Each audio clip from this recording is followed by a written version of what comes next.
What's up, everybody? It's Brian Tripp. Welcome back to another episode of the Real Estate Investing Live podcast. We are joined by the Lease Options King, Mr. John Jackson. How you doing today, John? Man, good to be here, Brian. It's been a few years since we did this, and I haven't changed my wardrobe apparently. So I haven't either. I wear my red REI Live shirt every interview. But uh, I want to today, John. I want to talk about obviously lease options. I think it's an important topic. But specifically, you're having a lot of success with expired listings. You're having a lot of success, like you always have with doing direct mail. How do we find leads for cheap or free, and then how do we take advantage of those leads with a creative option, with lease options, with seller financing, whatever it may be. But we're not. This is not traditional wholesaling. We're going to try to put a property under contract and then maybe sell the contract. We're actually going to try to buy the deal on terms or with the lease option. How do we broach that subject with a potential seller without kind of getting the message lost in the weeds? Because John, right now, the thing I'm seeing the most is these sellers and realtors, by the way, who either are representing sellers or have represented the sellers in the past if it's expired. The realtors are privy to this stuff and they don't like it. yeah, so let's dive in here. Lots of stuff to unpack there, Brian. So first of all, I've been in business for 20 years, done a number of different things. We focus on the creative stuff, lease option, seller finance, subject to. But what we're known for, Brian, is the lease options. More specifically within the lease options, because there's three different types of lease options. What we are known for is the lease option assignment, where we're not taking down the property, we're not buying it, where we are doing the assignment. So let's talk about that. So that is where we are structuring the lease options, a full price lease option with the seller, putting those terms together. We're not negotiating, beating them down. We're just coming in as plan B.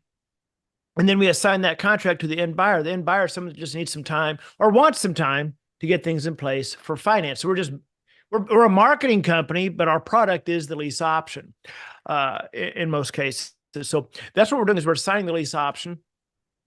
Joe McCall coined the phrase wholesaling lease option, which is you're flipping the paper, but you're not wholesaling it because there's nothing at a discount.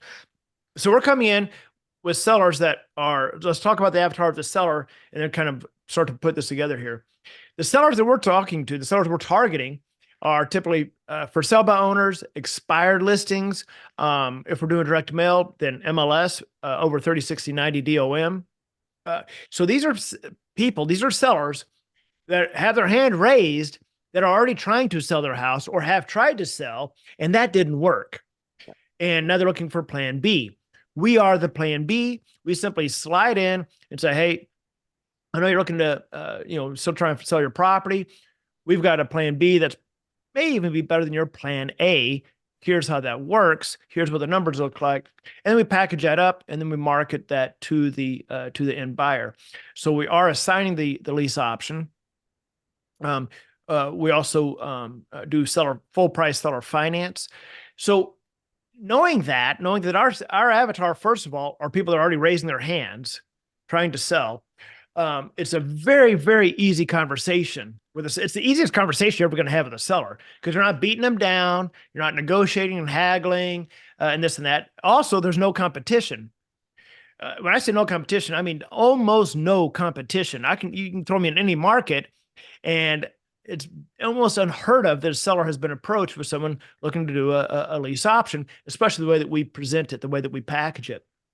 They're going to get full price, no commission. They're going to get cash flow, and our buyers are going to cash them out within 10 to 12 months. This is a short-term lease option. And so again, these conversations are very easy. We're not haggling them or beating them down. We're simply saying, hey, we're plan B. And by the way, while we're out there marketing plan B, keep our plan A in place for sell by owner, flip owner, MLS, whatever you got. Sellers love that. Sellers love that because one of the reasons sellers don't like agents is, first of all, because they're 1975, glamour shot, crappy, mug. Secondly, because the seller, That's the main reason, John. That's the number one reason. that's one of the reasons. That's one of the reasons. The other reason is that most agents act as if they're the seller's best friend.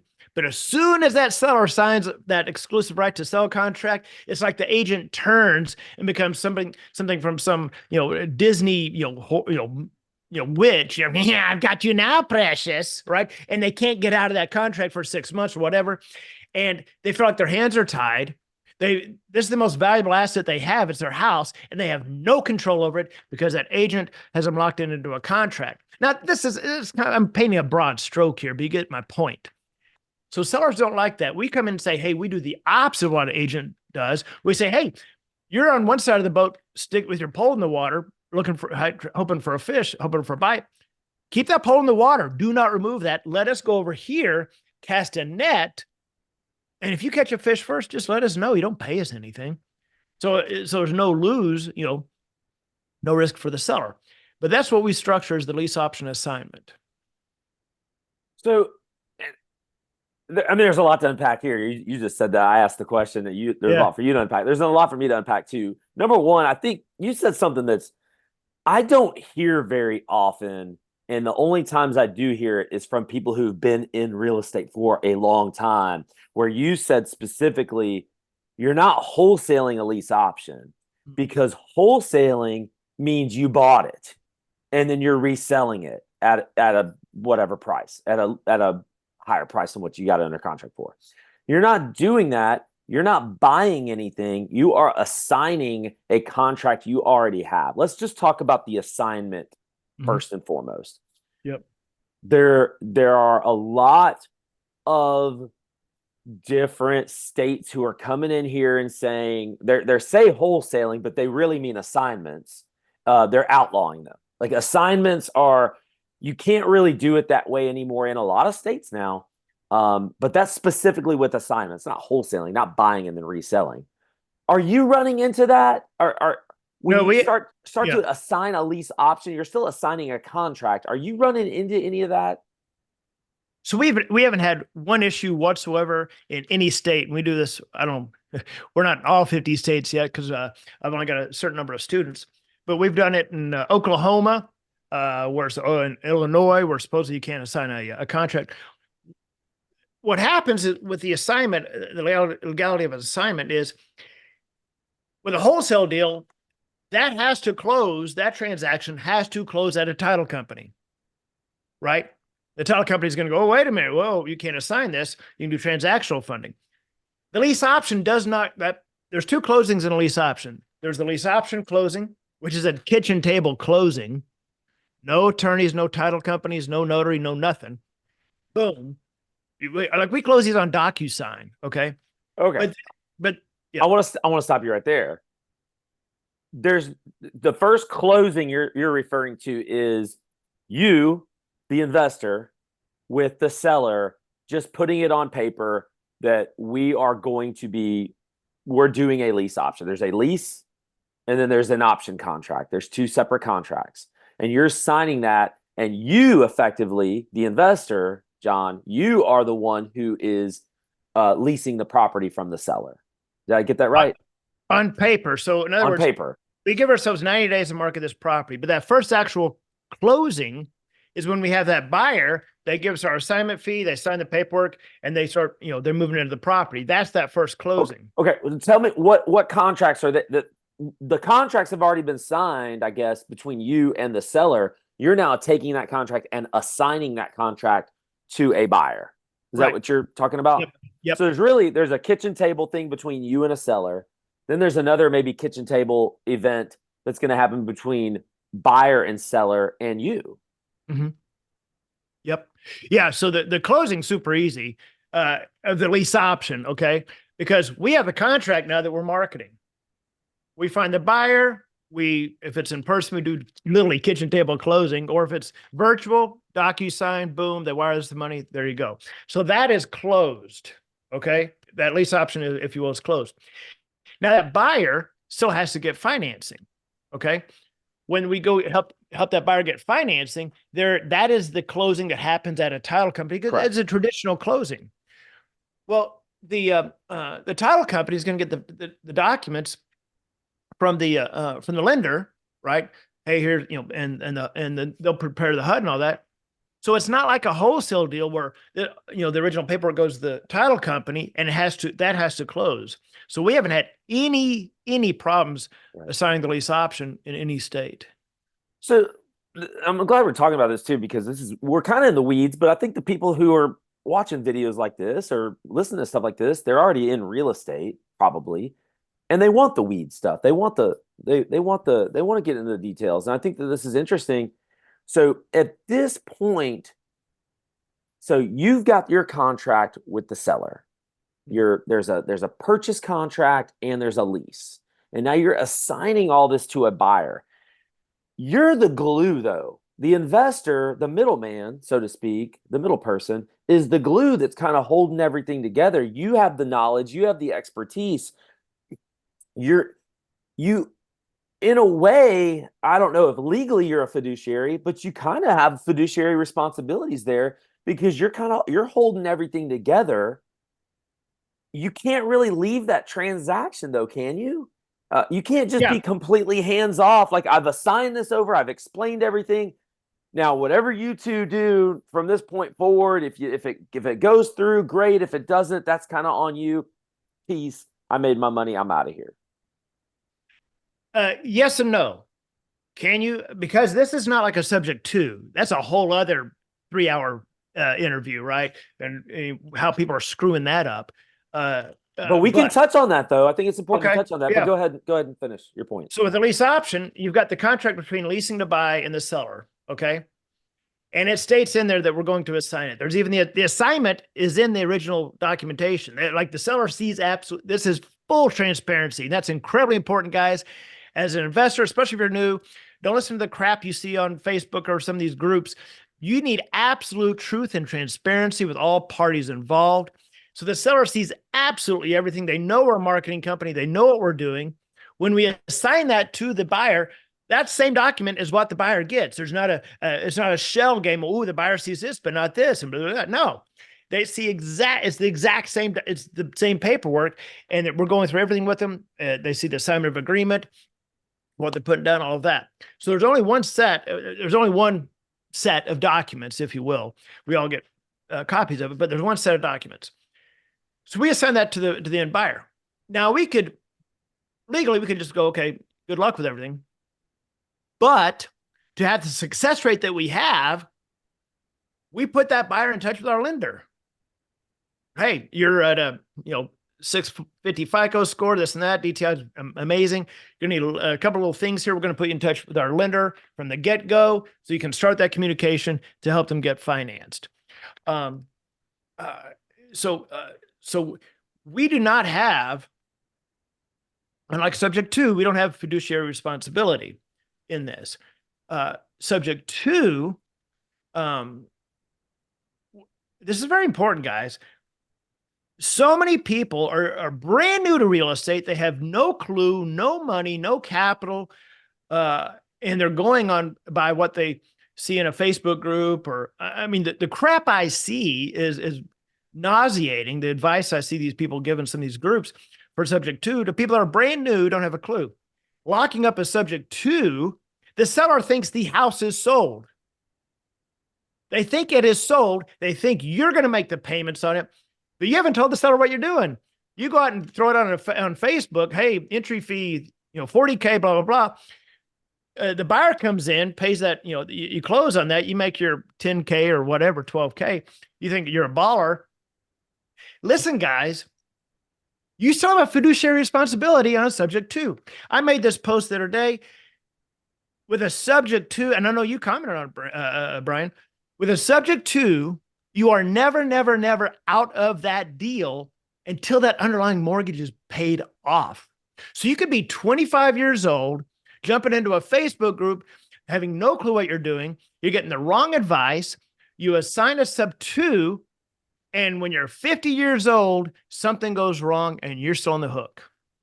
Until that underlying mortgage is paid, you are not out of that deal. You're a fiduciary responsibility, and it will come back to bite you. Because what you're doing here with a lease option, with assigning a contract, you have never taken title. Right. There's no transfer of title. In a subject to, you are taking title. You are now, you don't own the mortgage, but you do own the home. And title is in either your name or your land trust name or however you decide to do it. You have title, you have responsibility there. And if you do decide to assign that one day, you're assigning a contract that has your name on it. Mm-hmm.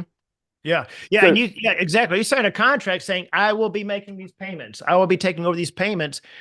And then when the seller has no clue what you're doing, you assign to somebody, some random stranger on Facebook.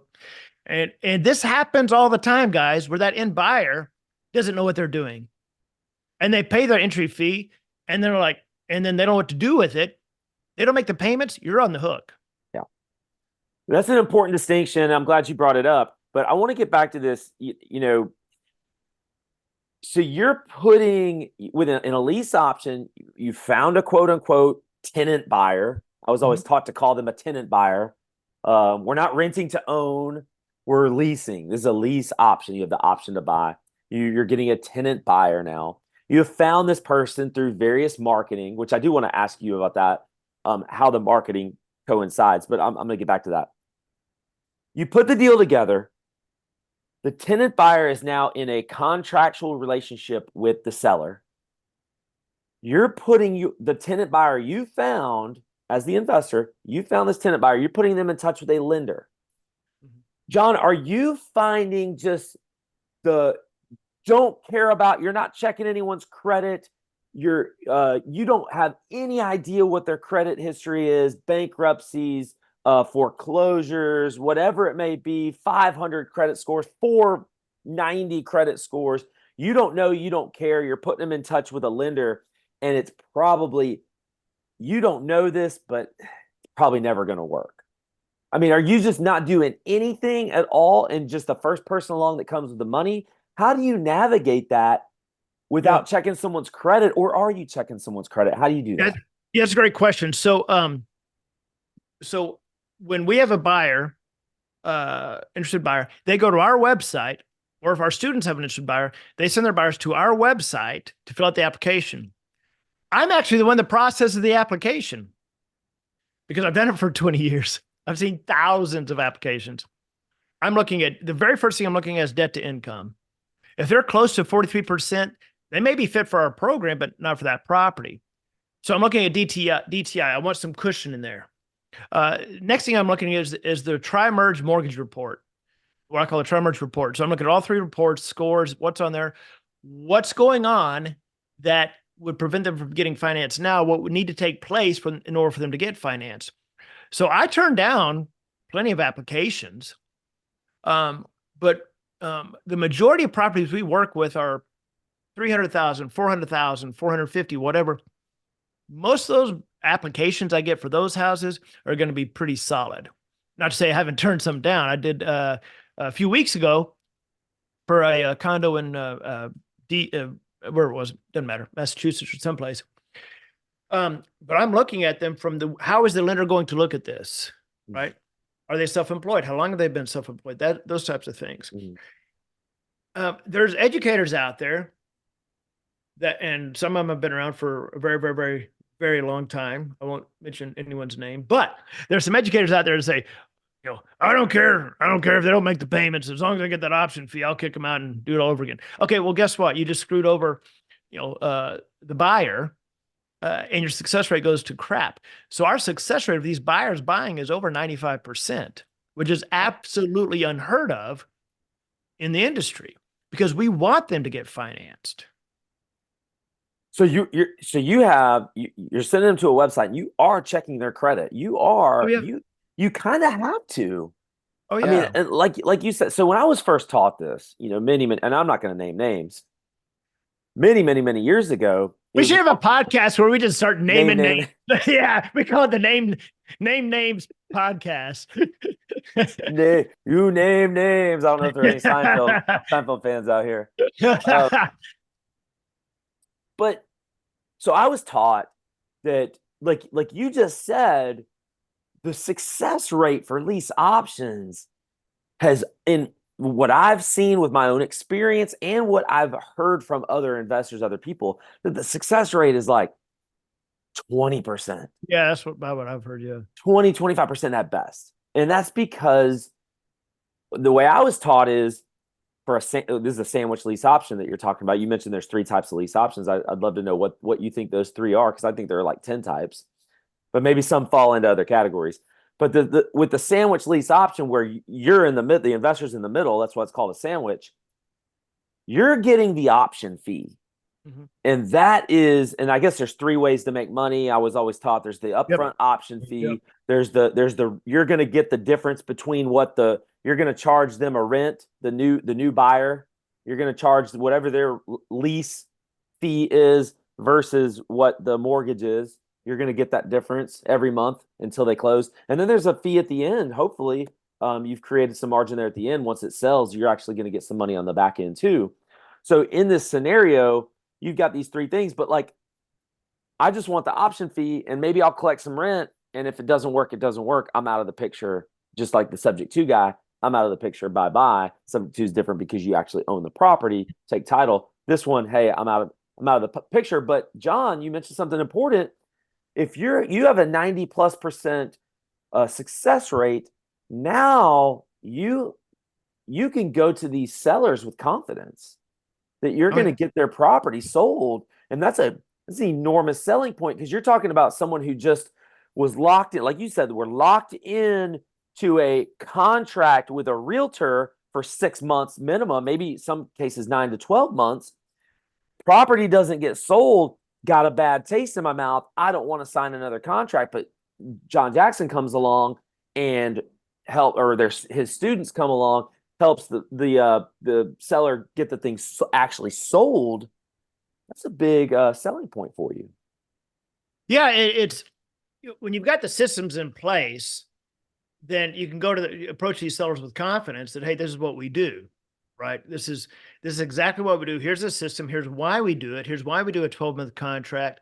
Here's why we only lease option properties that are move-in ready, not crap boxes or need repair, anything like that. And here's the avatar of the buyer that we're looking for.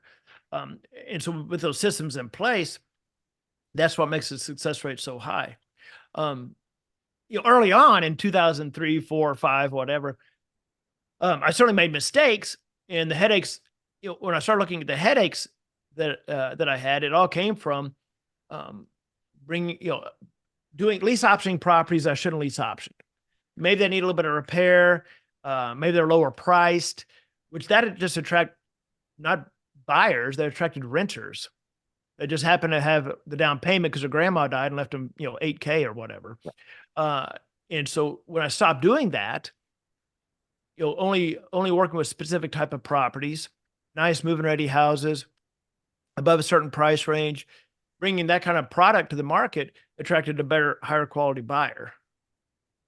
So let's talk about the marketing piece for a second, because you mentioned, and I've never heard this before, and it's a great selling point.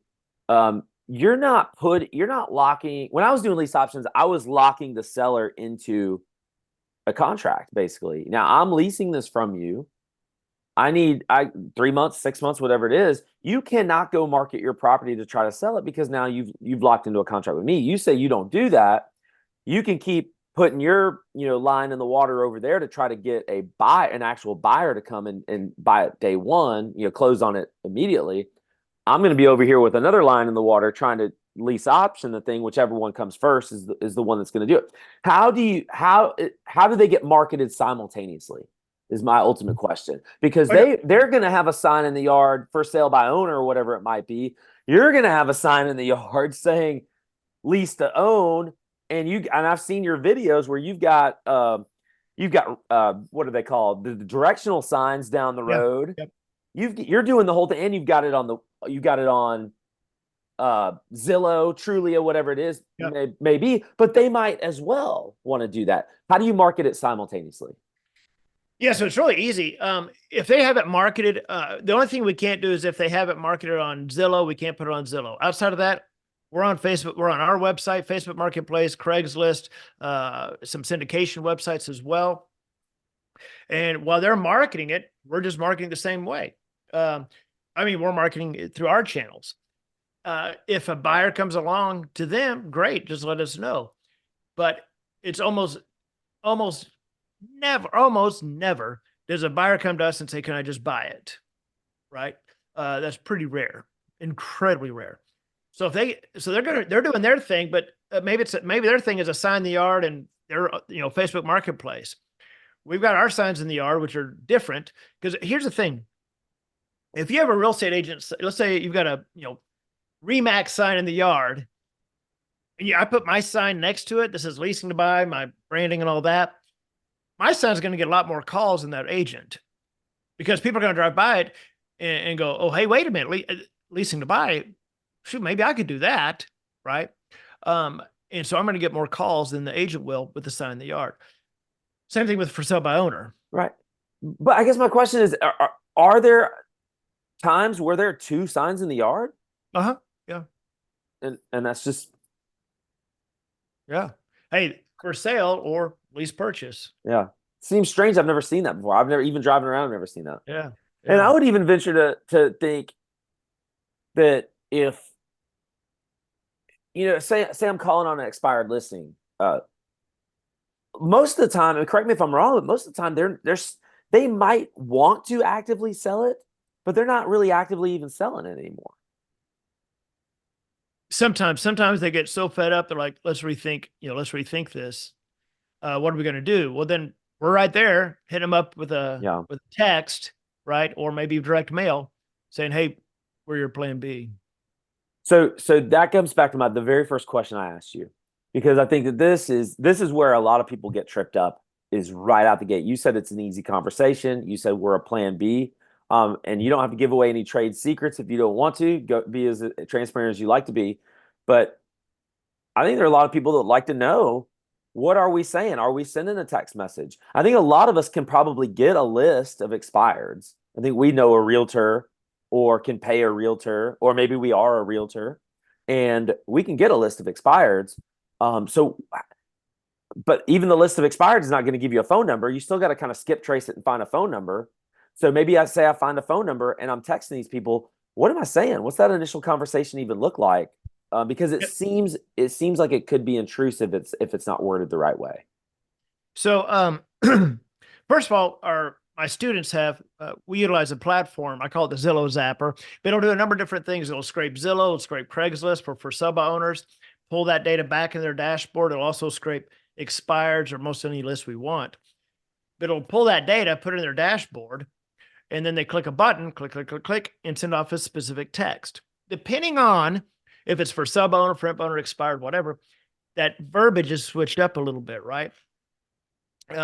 So for sub by owner, we're sending a simple text that says, hey, I'm not sure if your house is still available, but if it is, would you consider something creative like either terms or maybe lease purchase?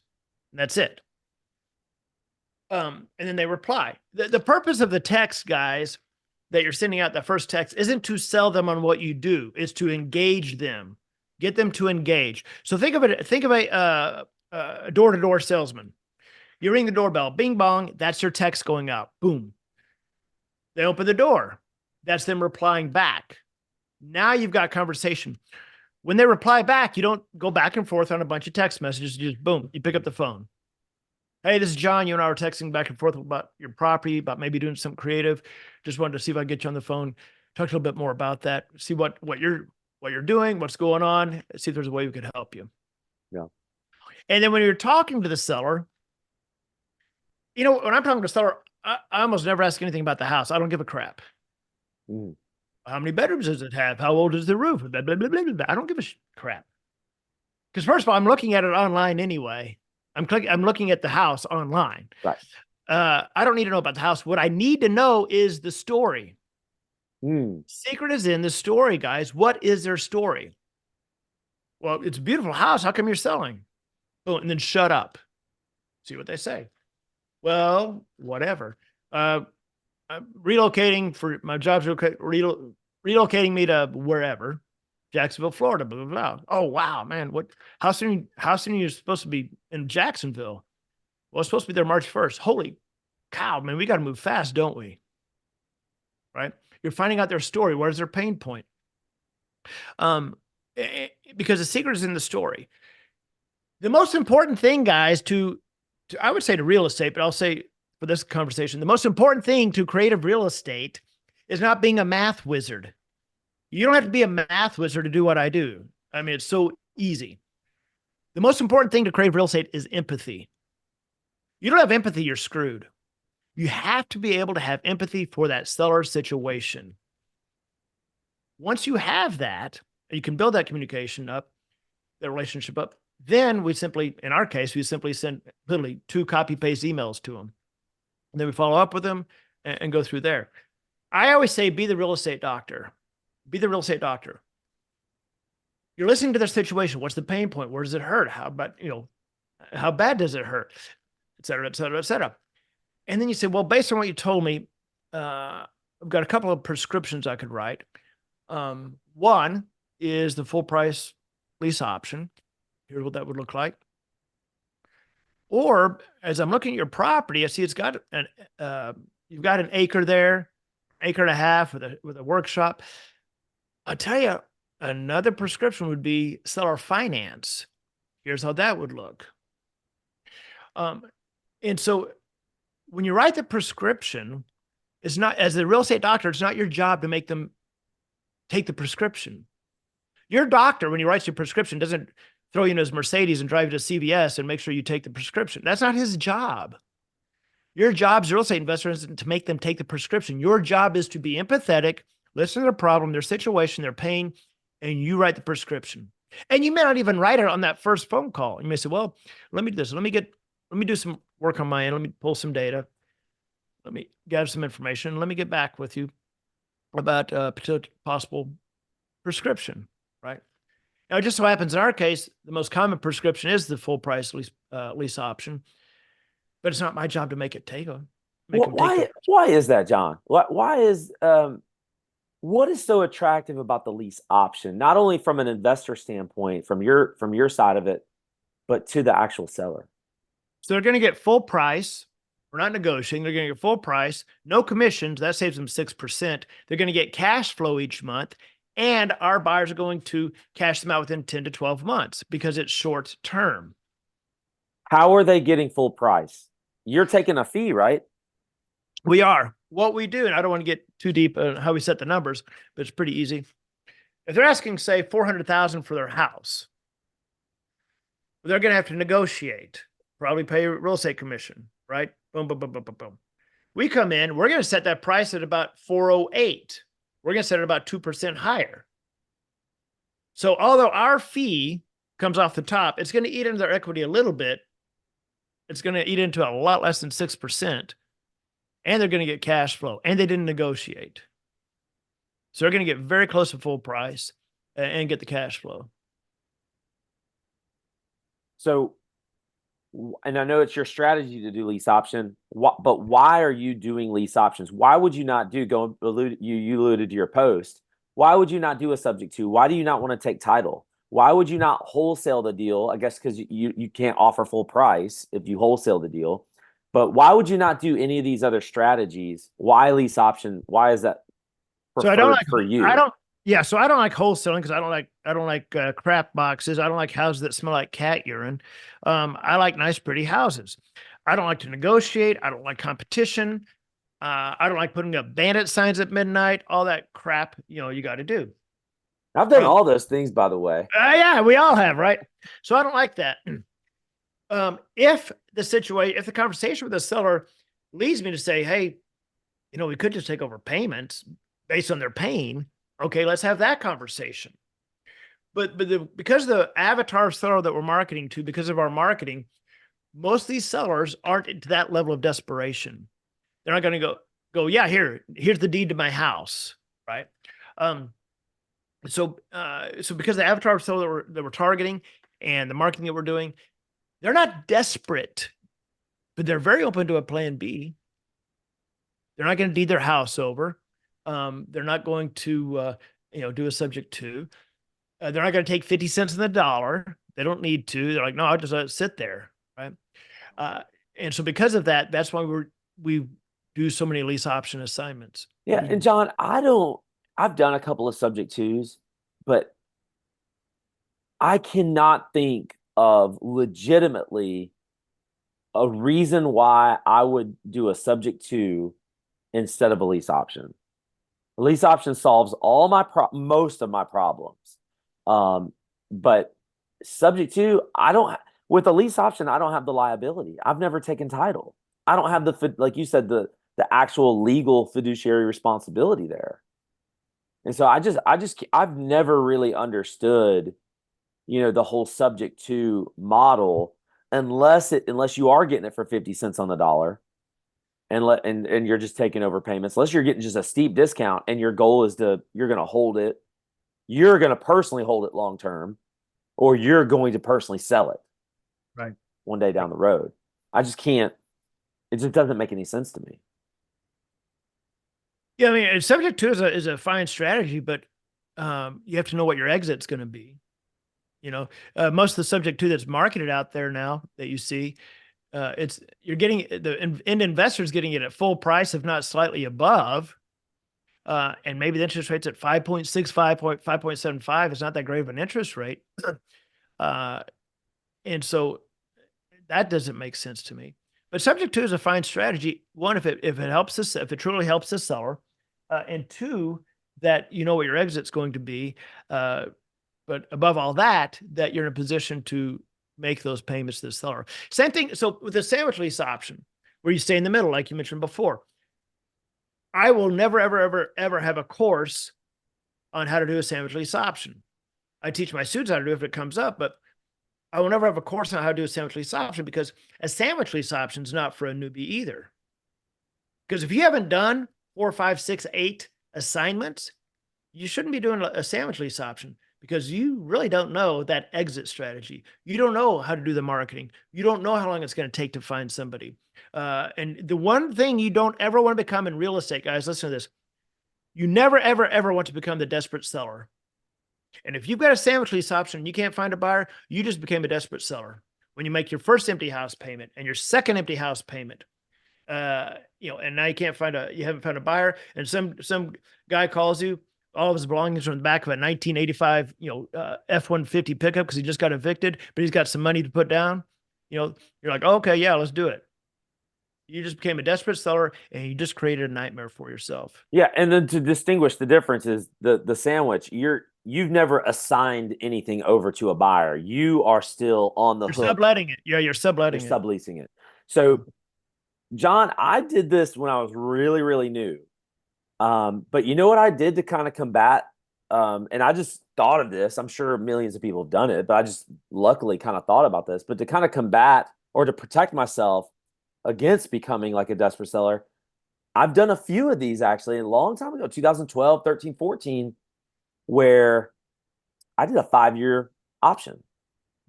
With the seller. Right. So Yeah. I just created a lot of time. And maybe I got fortunate with the market. I'm not sure, but if I did these in 2012, 13, 14, 15, 5 years later, it's 2018, 19, and 20. And what real estate did, at least in our area in that time span, I now created almost $100,000 in equity on multiple properties and was able to go get basically transactional funding. I brought in private funding for a few days to get the thing sold to a new buyer. And I was out and made, basically it was a flip. It was a slow, not to bring Scott Jelinek into this, but it was a slower flip where I basically flipped the thing over a very long period of time. And in the meantime, I rented it out. And I had a good $200, $300, $400 cash flow margin there between what the payment was versus what I charged in the rent. So, but you're right. So you're saying, so you got the assignment of lease options, the sandwich lease option. Mm-hmm. You said there are 3. There's 3. There's a straight lease option, sandwich lease option, and lease option assignment. What's the third? What's a straight lease option? So a straight lease option is just where you are either buying the property to live in yourself. For you. Like I did a course on how to buy a $500,000 home for $5,000 down or less. Nobody bought the damn course, which I know why, because it wasn't how to make money. But I was like, guys, if we're giving on a $500,000 home, and we do this all day on a $500,000 home on the option fee. If we're only giving the seller $2,000 or $3,000, they're okay with it. Well, guess what? You could just buy the house yourself for $2,000 or $3,000 on a lease option. So a straight lease option is where it's you buying the property or controlling it. Because with a lease option, you can buy, sell, or control a piece of property. Or maybe you've got a rental house that you're going to lease option out, but it's two parties involved, not three. One of the things I'm about to look very heavily at is pad split. And with pad split is where you make a 4-bedroom into a 6-bedroom or 7-bedroom, whatever, and you rent out the room by the week. The cash flow, the ROI on that, the monthly cash flow is very, very good on those. Ideally, without some of the potential headaches of Airbnb and this and that. But I want to get into pad split, but I'm going to use a lease option to control the property. So I'll use in that case, I'll get probably a 2 or 3 year lease option, maybe longer, but 2 or 3 year lease option, control the property for whatever, $2,000, $3,000 as option consideration, do the work to it to pad split it. And now that's a huge spread on what I'm paying the seller the seller each month and what I'm bringing in each month as well. That's a straight lease option. Yeah. I'm not sure about the pad split. There's a lot of turnover there. There are a lot of moving pieces there. But yeah, interesting. But as far as like the lease option goes, you prefer if I'm brand new to real estate as an educator in this business for decades now, not to date you any, but as an educator, you would advise people who are brand new to real estate to start with the assignment. Oh, absolutely, because there's no risk. You're not making payments on the house. You're not rehabbing. You're not negotiating. There's no risk. And the great thing about that is when you do 5, 6, 7, 8, whatever assignments, you've learned the lingo. You've learned real estate. You've learned what the exit looks like, and you got paid to do it. Well, John, I appreciate you so much for many, many reasons, but definitely for coming on the show and kind of explaining and going through all this stuff. I think the biggest thing I'm hearing today is, and I know you've been clear, you said expired listings, but realtors are getting phone calls about creative finance and lease options and all these things, and realtors are fed up with it. And they're just literally click. And by proxy, that by law, they have to go to their client and tell them, hey, we got an offer for X, but they paint it in such a bad light that you have sellers now who are becoming privy to some of this, and they don't like it because they've had it kind of, maybe the message has been tainted by their realtor possibly. But the biggest question I had for you was, how do we combat that? How do we kind of like, if there are people who have a bad taste in their mouth when it comes to creative financing or seller financing or lease options in this case, how do we kind of combat that? What should our message be? And I appreciate you answering that question. Yeah. So first of all, I don't go direct to agent. I never have.